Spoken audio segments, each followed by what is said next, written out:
بسم الله الرحمن الرحيم. الحمد لله رب العالمين، وعد من أطاعه أجرا عظيما، وأعد لمن أصاه عذابا أليما، وأشهد أن لا إله إلا الله وحده لا شريك له القائل في محكم تنزيله: ومن يشرك بالله فقد افترى إثما عظيما. وأشهد أن محمدًا عبده ورسوله صلى الله عليه وعلى آله وأصحابه ومن تبعهم بإحسان وتمسك بسنته وعمل بما عملوا به إلى أن يرث الله الأرض ومن عليها. يا أيها الذين آمنوا اتقوا الله حق تقاته ولا تموتن إلا وأنتم مسلمون.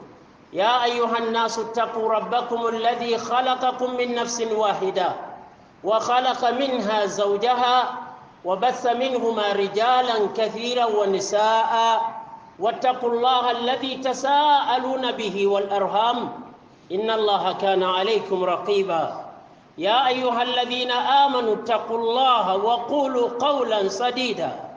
يصلح لكم أعمالكم ويغفر لكم ذنوبكم، ومن يطع الله ورسوله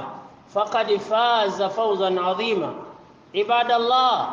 اتقوا الله تعالى بفعل ما أمركم واحذروا معصيته بارتكاب ما نهاكم عنه، واعلموا أن للطاعة آثارا حميدة وعاقبة سعيدة، وأن للمعاصي آثارا قبيحة وعقوبات شنيعة. قال تبارك وتعالى في بيان آثار المعاصي: ظهر الفساد في البر والبحر بما كسبت أيدي الناس ليذيقهم بعد الذي عملوا لعلهم يرجعون. أيها الناس، من عصى الله في الأرض فقد أفسد فيها، لأن صلاح الأرض والسماء بالطاعة. ولهذا جاء في الحديث: لحد يقام في الأرض أحب إلى أهلها من أن يمطروا 40 صباحا. وذلك عباد الله لأن الحدود إذا أقيمت انكف الناس أو أكثرهم عن المعاصي، وإذا تركت المعاصي كان ذلك سببا في حصول البركات من السماء والأرض، كما ثبت في الصحيحين أن الفاجر إذا مات يستريح منه العباد والبلاد والشجر والدواب. قال بعض السلف: إذا أجدبت الأرض قالت البهائم: هذا من أجل أصاة بني آدم، لعن الله أصاة بني آدم. قال تبارك وتعالى: ولو أن أهل القرى آمنوا واتقوا لفتحنا عليهم بركات من السماء والأرض ولكن كذبوا فأخذناهم بما كانوا يكسبون. عباد الله، من الظلم ظلم الناس بالتعدي على دمائهم وأعراضهم وأموالهم، وهذا النوع لا يغفر إلا إذا سمح له المظلوم. قال عليه الصلاة والسلام في حديث أبي هريرة رضي الله عنه الذي رواه إمام مسلم في كتابه أن رسول الله صلى الله عليه وسلم قال: أتدرون من المفلس؟ قالوا: المفلس فينا من لا دينار ولا درهم له ولا متاع. فقال: المفلس من أمتي من يأتي يوم القيامة بصلاة وصيام وزكاة، ويأتي وقد شتم هذا وكذف هذا وأكل مال هذا وسفك دم هذا وضرب هذا، فيؤتى هذا من حسناته وهذا من حسناته، فإن فنيت حسناته قبل أن يقضي ما عليه أخذ من خطاياهم فطرحت عليه ثم طرح في النار. رواه مسلم. أقول ما تسمعون أستغفر الله لي ولكم ولسائر المسلمين من كل ذنب وخطيئة فاستغفروه وتوبوا إليه إنه كان للأوابين غفورا.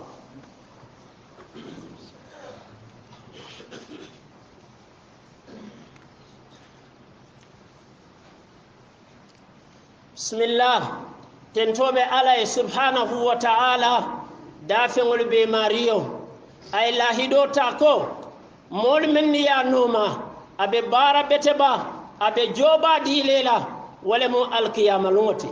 أنا تمرا لاهدو تاكو تنكي مول من يا سوسو أي ينكن كتبا فرندي كما من بدي من دمباكي mbesede ala ko atele man soti adamma ila bato buka fella fala alayato ila soko buka fentala ala alayato man sate keri naman kate alati atele bato tonya yata atano bato mu kensangoleti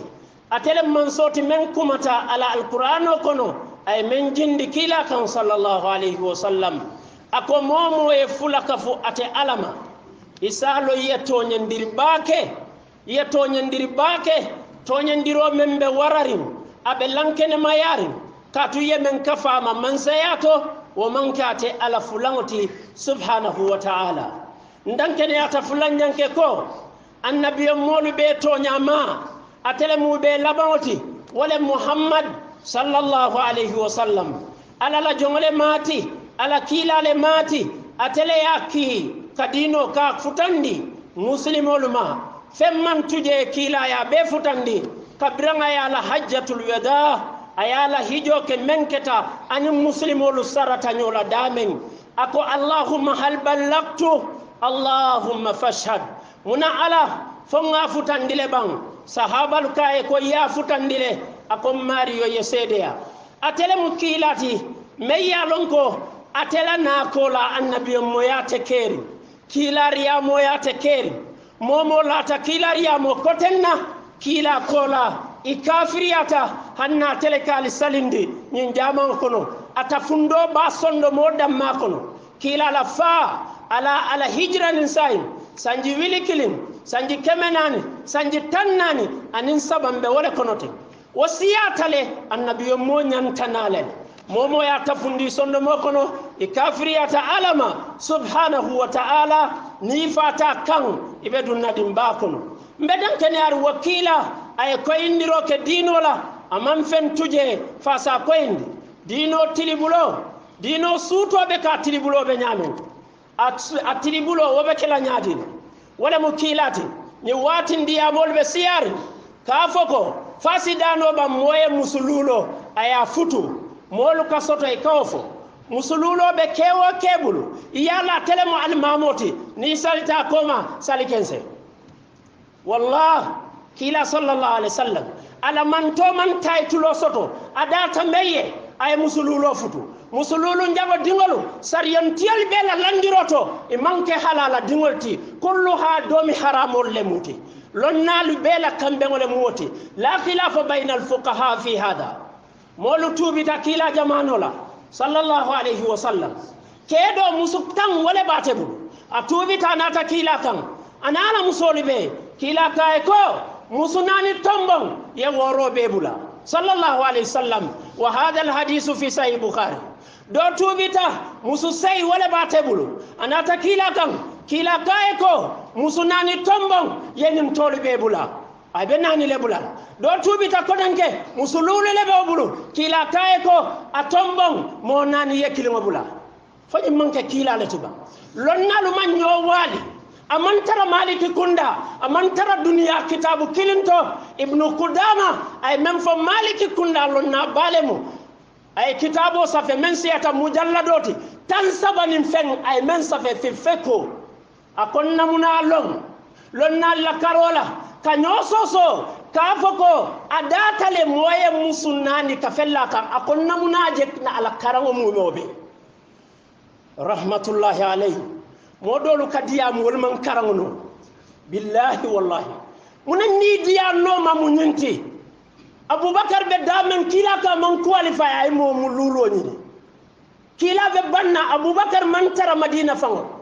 aya tara fintita damen ala musudole beje atata woleto woni be ñin sahaba balu ngalon ko jom musolu tarte bulle wol sabatita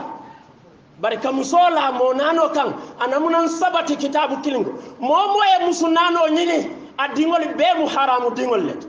mo kana sala toma ila salote sahyala katu ko ayala fasiki ay wala banke kay tandinta ka tulunga kele ison tala woto wakila jihado be talarin taladula saba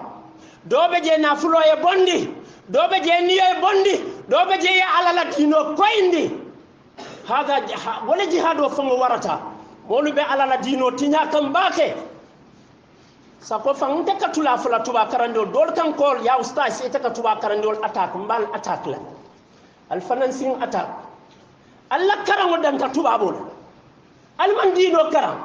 billahi wallahi ni wule tajang ngo kam faraidu salah billahi wallahi tallahi man talonna wala siyata salola farrol min takbir ila taslim jallamu billahi wallahi man talonna ni misiro kono wala siyata muna nal malum aman karan muna batinal be fatwa kala ala la dino imam men kare malum ita fonola hanni ye bi e yewle soto tuba karanto iman dino no ita fem fonola dina koto isaje ko yetanka alaya alkana dino tinya alkana bifan wala kunu mbemo la moyla lonna batu bab karanto abe diamula la diamo labango ako ala nin kila horomoto ngom fa ya mankara karambali ya fela koita ibika fo ala nin kila horomo ya boy momola alonga la karango manjafa jumale kila deda anabe kanya nyoya no la mona fase kanya no sako fan ala karango yake ay long membe fola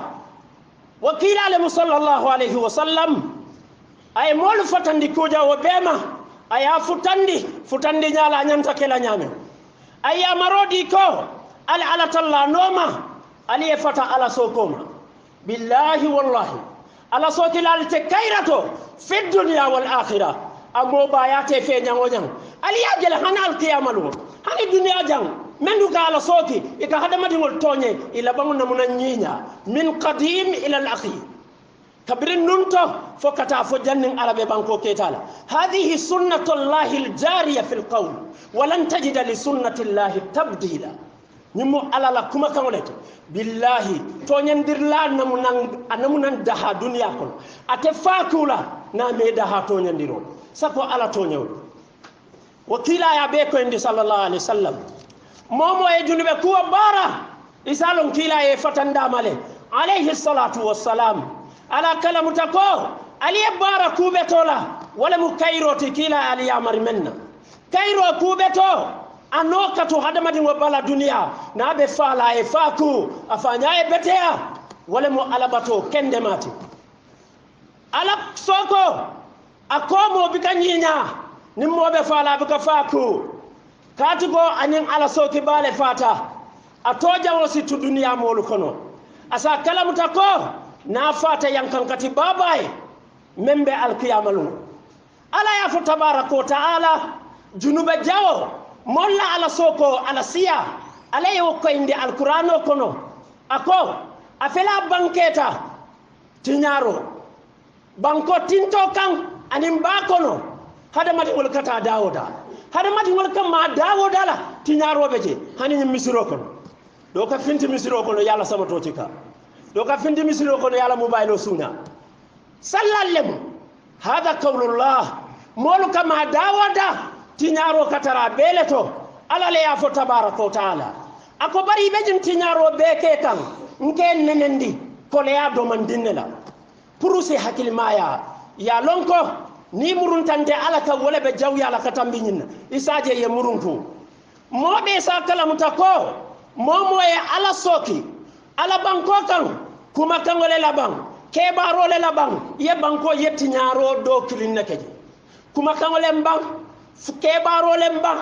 ala soki kuma le mbang ke baro le yake isalo ya ala la banko tinyale yetti nyaro ke ala la banko kan ay banko men deda ala deda kola ala kola tufsidu fil ardi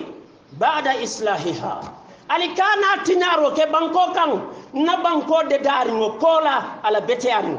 kana kuma kan fo men tinyata kana ke baro ke men tinyata isa kalamta ko banko la beteya samala beteya sango santo abebe saburin hadama dingola beteya kuwa keo ala la banko kan anata kila la hadiso to sallallahu alaihi wasallam hadiso me yalonko kila ka fo sallallahu alaihi wasallam ako ka ala la na ne wollondi mo kan meye kuru yake wala kanu tabbanku din kewaliya mennu mo nyimmati be balu kan banko kan wala kanu teya katambi tilitan nani sama jiyo be boyla ka ala la na ne wollondi mo ye kuru yake ya chakan wala kanu ta mo nyimmaliya tilitan nani jiyo be boyla ala kalam tatol ala la jongolu ka ala la na ne o ka londi ni wakata isaje moli ye fammuta kuru yake wala walla ni moli me fammuta kuru yake wala wali mo jama basa fammuta ala e mem fo ninni yenyinke alinyinke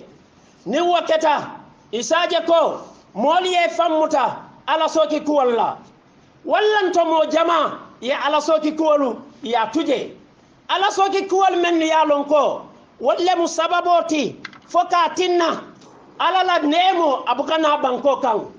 ala la balafa abukana banko kan ala la kila yenyim fo sallallahu alaihi wasallam akoni mo kurwo fata dunia kono dunia be kada habulule ako hadamadi wol sidaha ala la banko kan molu men nube je sidaha wulo kono yiroli men nube je sidaha salu men nube wulo kono sidaha nyimmo kurwo la fala wala na modolu la fa wa mukairalati hadamadi yae katu kila la kuma kan le munyenti momen katiñaroke naɓe baluri ngala baluwa mu masibole ti duniya kono tumala men na tele mu suwoti na ye suñaroke a yake ñimbankun kanjang momo nin a tara nun ko ñin ne kala feŋota ka suña kabirin tumala men na ate fata ye daha suñarola molu fele dahata ala kuruya kewla nate keta mole ti tiñarla ba ala la banko ka wulolu kono afela ka yiro boy afela ka dimbala wulola kila ko sallallahu alaihi wasallam yirolu sidaha molu be keri miratera sai molu be pare kan ka bo wulolu kono tiyolu banta nyolu banta ike mira munela mbita wulo be janila kila ka nyimo sifal lefo wula janila lu nyanta falale yirolu ye dahe bulu da fengol ye daha nyinolu men be wulo kono tumboli men be wulo kono kila le yafo sallallahu alaihi wasallam anata kila la sahaba fololu moñim ma fololu e kanyim foko nimbanko jaata jiyo man soto be woni men be wulo kono isa fo nyoye ko niyaje ko nimbanko jaata jiyol fele be lota man min dam soto yiroli be jaakan nyamoli be jaata meye ñin sabu mbemba adama ala dimmo kurungo wala ñin kuwol bara wala kanyinke wala na ala bembe police kan afela e jiyo mutanye jinol e ñim beengol silo ibe dankaro kela iba fola ala la danko abembemba adama dingo e men kanyin kuru ya bara banko kan fo ala e mbe halaki ala ya fo tabaraka wa taala akonim banku dun kewolu akadiyamu makan kolle bar lonnal ka même fo al ibratu bi umumi lafzi la bi khususi sababi nin kuma kan nata al qur'ano manji al nyala nin kuma kan nata ajita mole la kola baraka mo bele tiyamundi momo barata kola wala mujandi ala ko nin banku ba molu islam tante alala yente ala tonya yandi ibarata ku kendola mbeyele rokele sango santo bunda mu mo bela ngabara ko bondi santo ngabara ko bondi banko fana kan banko be mem falin nasi baraka isaje moli e balu bari kabri mawoke mbene ndila kole yala domanding pour nyin kamala isi hakili tuoke isalo nyanta murra nante alale kan atol badi misil molu alalon ko to nyandirobe talarin taladula saba to nyandiri do ya ala tonye abena tema wala mu yefula kafama ayela baro betinya fo janni be tubila fulan jango ye toñandiro ke fangola wala mo nyinti ye junube kuwa bara ni yawo bara ye fanne toñe ila kuwa be ala bulu na lafta ye yamfe na man lafa ye yankankatu toñandiro sabanjango wala bente bulu jang wala mu molu toñewo ka molu toñe ka yande kan ila nafulola ka yande kan ila alhurma kuwala kalo ke neng ke falu neng ke la molu neng ayatara manke toñati ima wo mari fangolong sakala molu imelong ikalo ka kuma jawo foma kamolla arado tinya kamolu niyo tinya nyinjuru bode nafulo ani mola horomo ka doyandi ka nan karobela kala nafulo tinya isalo nyinjuru bo ala nala alaya abuka kafarno afangole yo fo tabaraka taala akofo namari yamfata ye momen tonye ni wo yamfate made o tembo ala si yamfa banni wo may yamfe ala buka yamfano tonyandiro junubola kila ya fo sallallahu alayhi wa sallam hadiso to mennata abi hurayra radiyallahu anhu hadiso to meyalo imam muslim aya fila la kitabo to mem sahih muslim ako ala la kila ko sallallahu alayhi wa sallam akali yalo ne bang jumale mo fori moti alqiyamalu ali yalo ne jene mo bulu ken sangoti fente membulu kila e sahaba lu nyininka sallallahu alayhi wa sallam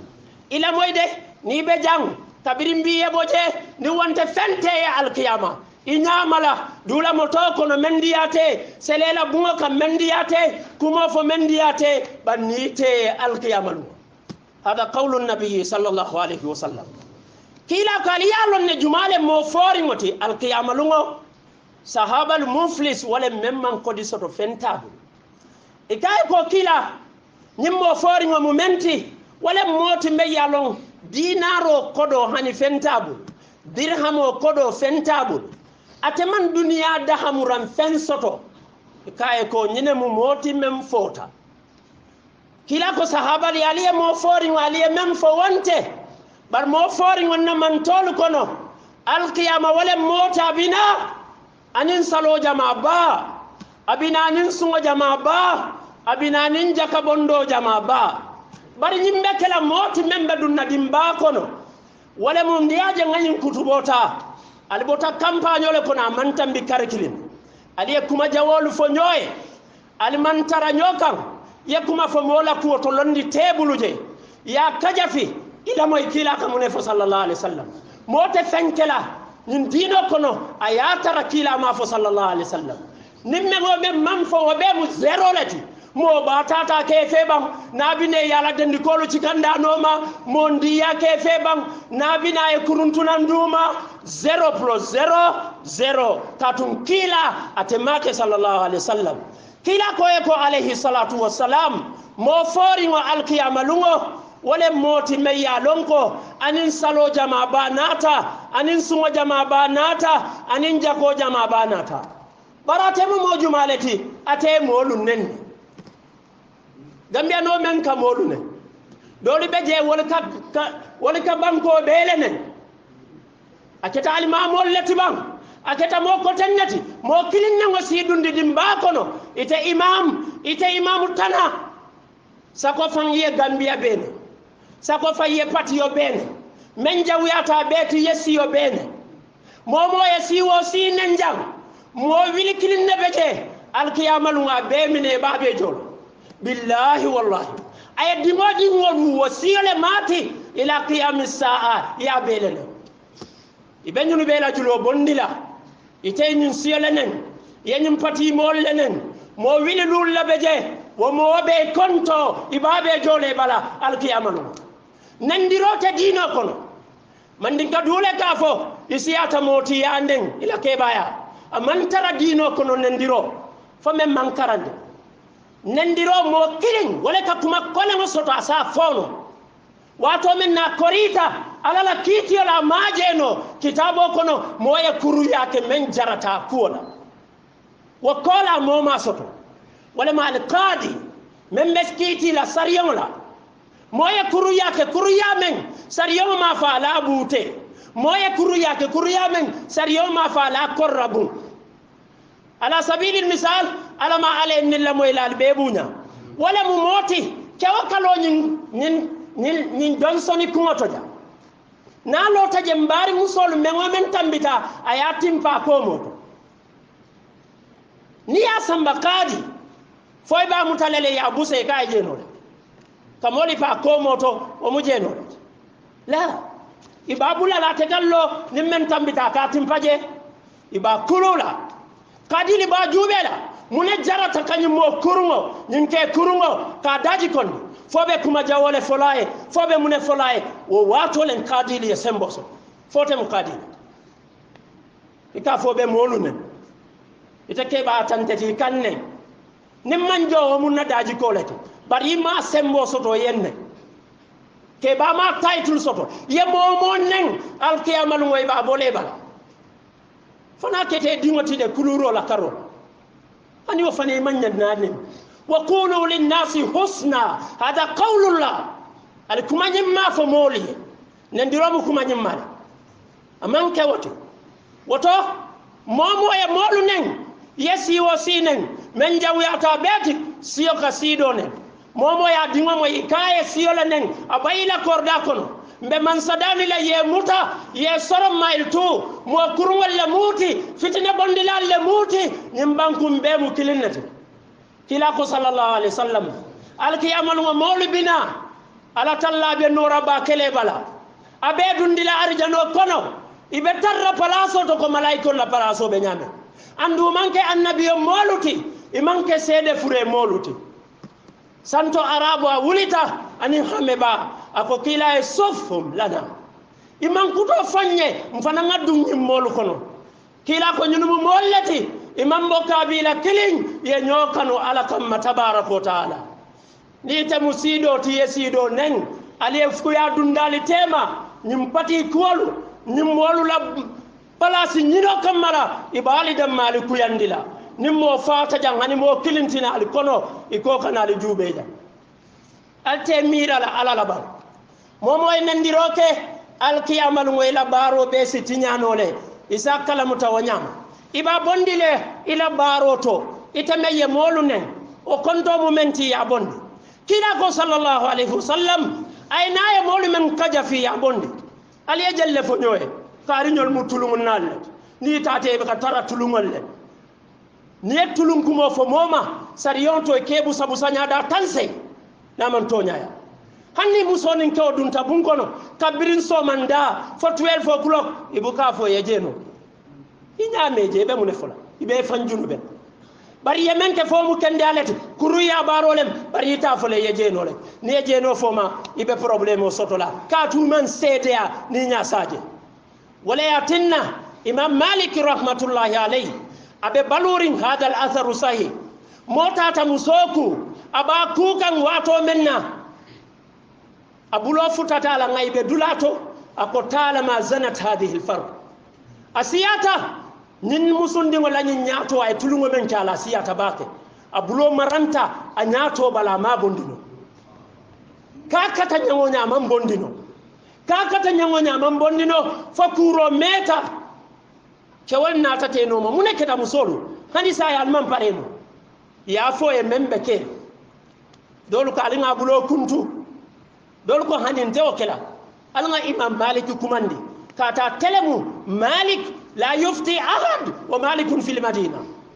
malik be baluri wato dem mo buka fatwa ke molu men nuka tulu nyingamu ku walla imu malik kundan kolti alta imam malik juba ka men fo gamoto mbe moto kono nanyina ibe do nyinin kala be radio ta be diamla aka mandin ka kangole fo ya nyinin ka gamola kitiola aka fo dolu ka mambete ya dolu ka bete ya billahi wallahi imam walla usaso meyo fo silan ala be nyinin kala amama allah ni molu tena fala nyin gambe anolo ninu tena fala yawmal qiyamah lungo ala be nyinin kala aba fo leko itele ko kila ko memmanda e ka datal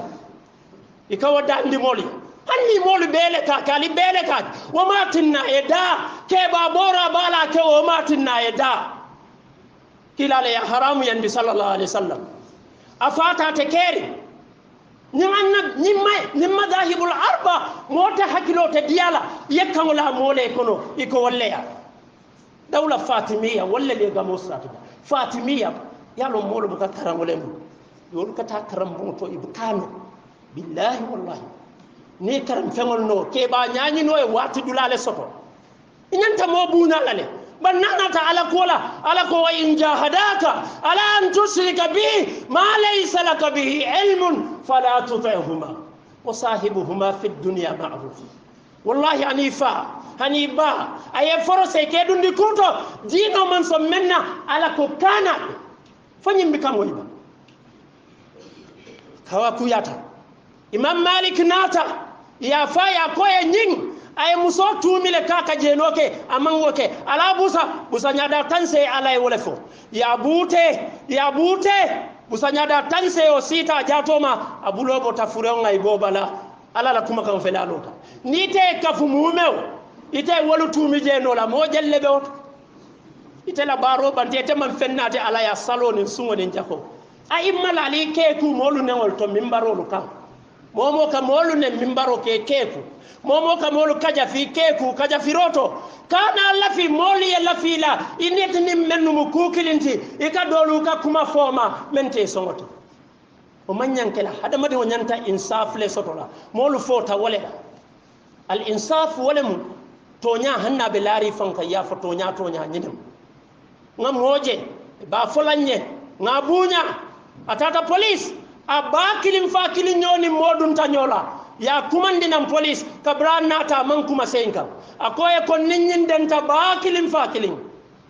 bara nyimbe ngay kelo bondi aketa nyala la tele ya toni ala dane nyiye yam faye bara tele ya toni ndete fem fola atele ya toni anabe bakilim fakilin nyine mo insafoti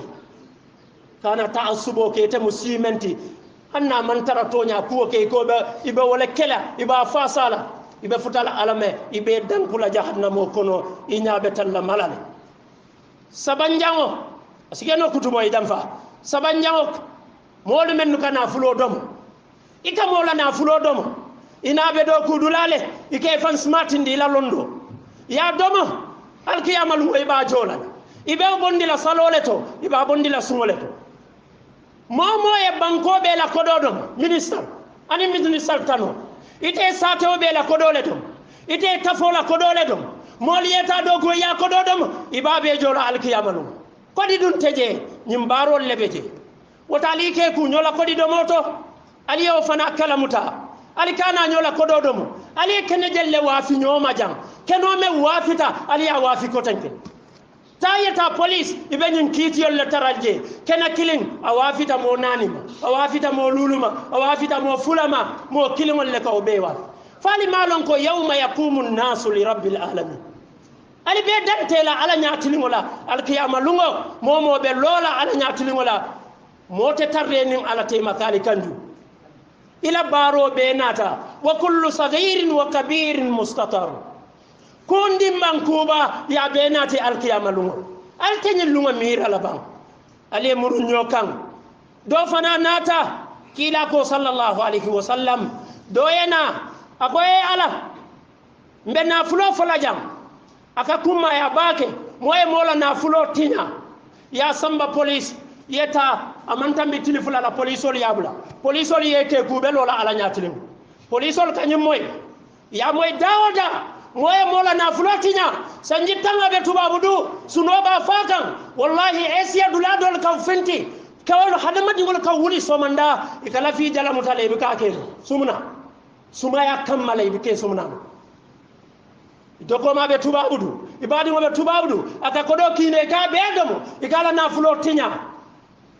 wana fulo ena ayaka funyoma sumwe tawota ya sunya moye sanjitan walla sanjitan abe dokola akaka na futule walla bala bungole lola sumwe na less than 1 hour less than 30 minutes ayo fengo be tinya ya samba police amantambil lokun kilina ali yaje silo ka be borra police olu be nyin kala yawmal qiyam yawma yaqumun nasu li rabbil alamin wallahi nyin dino kila le ya fon kawle sen kan sallallahu alaihi wasallam be nyin kala nyimmo be yenin isi do fo ngajani motobe borila silo kan meya samba aya dundi bulu wa ma kala mutako ya bula fole nyanta kala ali be mira ala nyatilingola la kirabe dula de ndolla kano alkiyama wobe dula de nano kuwobe koyla lunga menna yamira wobe kala luncakane wobe kala alkatu ñone ngo menna wobe kala alkatu ñokon nante ya menna aldammal tema bidunu sabab inyaka tara to nyakan ifango e balangala alibe ñoo jaw yala dorom ñimmo modol yena ala ñatilingola ya fo alay ko ñi yam faale ate ente faale subhanallah mo fa mennu kam wolu fa meye mo tam faadu medray fo do la moto kono amanke biti aba fola silo kam mañininka aka fo mbebori kam baake na moto busul tam fe sinya fula barate man fa bayda ba sen kan ngon hakiri kono molu mennu fataje fol fatale ba niye mo fa ala diya wala mun nyonko me keme nyanta wala jola nyonko me keme gambia jan nyonko me te jang nin sikeme fula wala mo kilingo niyoti na fatebu jumale nin sikeme maraja ateja otote katu molu fala alla mo tolla molu be tambila nyin silambe doyari nyame less than 1 minute han muske baru mo men na tamo man taria ay silo cross drive for ya fan smartinde ay attaque motola alte ke kula mo fa alikamuta fo nko hani hada madino fango naye duniya toñandiri ko la ye mira aye jube anyanta lonnale ko alabe keri billahi wallahi fali ya miran kam men ke nyola jang wasi keno kensenti alqiyama lu fo ala ende da wala kam ngana tulu nyola jang bebe ko ila alqiyama lu ni mo fa alqiyama lu e be la julo bondile to ila baro fela mantaraje salonin sungonin jako wo mo fa ya kortele ya fa ya bunkidolle ya fa ya somurolle ya fa nyawonya nyama abe mo fale wala docteur ole ya fa yalo modol fanglo ka fo docteur wo docteur yenyum moy molu nate faabe kuranding ay ka fo be ya al muqtadar mo kadun ni bo kono men ka siya lokum fulati fo men mankara wole bal molu kata lokum fula ibuka diyam ibuka domori ibuke nyaayele andu niyobe kono ibe fi halatul ihtidar ikane ka foye ali penko puru ye tariye fa nite docteur ye penko di mola wala molu law foye itele mo fa bina ala nyaatilingo le yafa ibe jorinde la ala nyaatilingo la wol man kodi dila niya dila man tambi kodi ndinna ibe usilo fanke la moto e boy fe yeta nyaayele dimba kono o kola ala talla be kitindi la tabaraka wa ta'ala wato ala subhanahu wa ta'ala atele man soti meya lonko asiwo kuwol keno aliye silam mo fala nyin kadino tinyane doyana ako ala e ko nyimbe duniya kono asembo waratanti ayambute manku kala atele sembo warata ayambute ala nata ako nyunula julomu menti ya bebon kila fela bafula sallallahu alaihi wasallam nyimmolu be nata yela julofo ala ya barata je namanke salonin sungonin jakote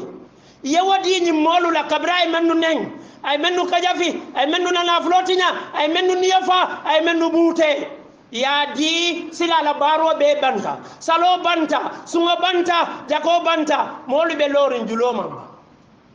yalo ni bitikoto le nata ila bitikoto ila $1000 ile benna nin ko do nata 950 ngajo ko do banta mbafule ya safe ariasmen tutaje $50 ya safe lakira woteje abe koyla la ibam lakira mudinkira sabalet modol fele nata ya keku ila baro be betata ala ko ali dunde arjan doli fele nata ila bara jawo wala jam fata bara betoti ala kali wol samba jahannam doli fele wala bara beto nin junubo kanyanta wala tita arjane tita jahannam alama alen kisa umolu la yankan katoma ibe tarra dame wato teje kawol fo nim molu fele iko bara beto banta julolu mamba alala kila ko alala kiti yola tilingo ite nendirila ite kajafilla ite naful domala ite mo fala ite mo butela ila moy nafulu kilingo la se domono kaw fo janne dunube te kam wala mu dingola nafulo afasa domono dingola nafulo abasa domono ni fayela nafulo do mo tanateje ibayela nafulo do mo tanateje hana ma foy dunube taka naya foye wo fana bete ata nin atara mo jama be bulu ayata dulato ay ma kala muta ikana muta mo ko tenne yata bari ba mai la nafulu asata diya kuya junube taka ifama be wala nyama andum fa na ya dingo fa zero ibikafa sariyoto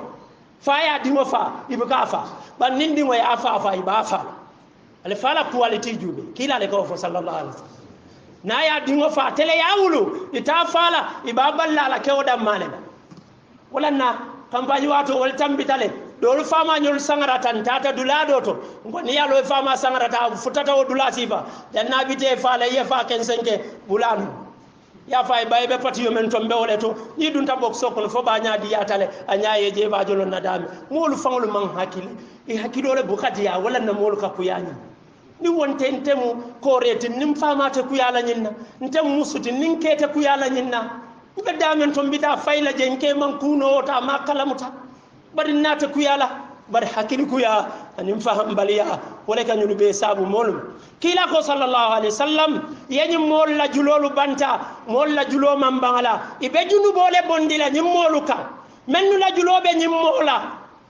itela junubo kanyanta men fe ya la junubo kan kila ko barabe to bante ka junubolu kafa e nyoma ka junubolu kafa e nyoma wo kola yena nyin salila ba nyin sunna ba nyin jaka bondila ba ya dundi dimba kono itajila molu kono fo muslimolu alama alayke molu timmen ka kuma kan moy e ka bula kende ma noma alama alay baraka ken kuma kan wolto alama alayke molu timmen yalo ka toñaji ka bula noma alama alay baraka ken alfal to men be balurin baluto anin muso anin kewluto alama alenke moluti mennu be barakarin ibe dawo dato alama alenke molutin ka toñaje nkalon kakali yaka mola ka fokon den nyimmu nyimmo kilinnati